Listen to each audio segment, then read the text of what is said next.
خبر کشتار دو زن فروش در مرکز نویای دیوشتیج ولایت سوخت یک خبر از همه پرسر و صدای روزهای آخر تاجیکستان باقی میماند. سامانه فرش برخی تفصیلات این کشتار بیرحمانه را نشر کرده است. مونیسا فوزلووا یکی از خویشاوندان دو زن کشته شده به فرش گفت کشته شدگان وارثه فوزلووا خواهر او و امیده زاکرova زن دادرش میشوند.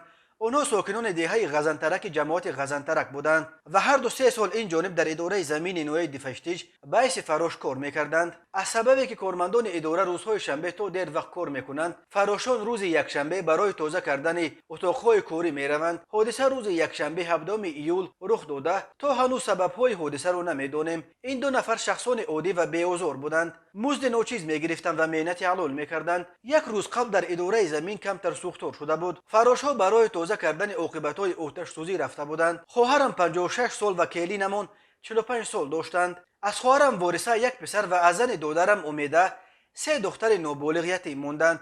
نقل کرده است فوزلووا. مونیسا فوزلووا گفت یکی را با 13 ضرب کرد و دومی را با 11 ضرب کرد کشتند. مقامات میلیسای دیوشتیج با سبب در تفتیشات قرار داشتن پرونده درباره کشتار جزئیات نمیدهند.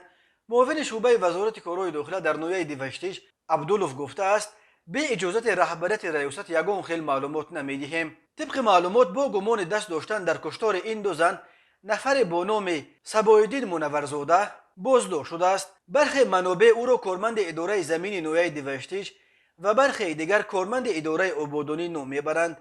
قبلا خبر داده شد که در رابطه با این حادثه از جانب دادستانی بر اساس ماده 104 کودکس جنایتی تاجیکستان با اتهام کشتار 2 نفر پرونده جنایتی باز شده تفتیشات ادامه دارد. به صوابالدین منورов برای کشتن 2 نفر تا 25 سال زندان و یا حبس عمرباد تهدید میکند.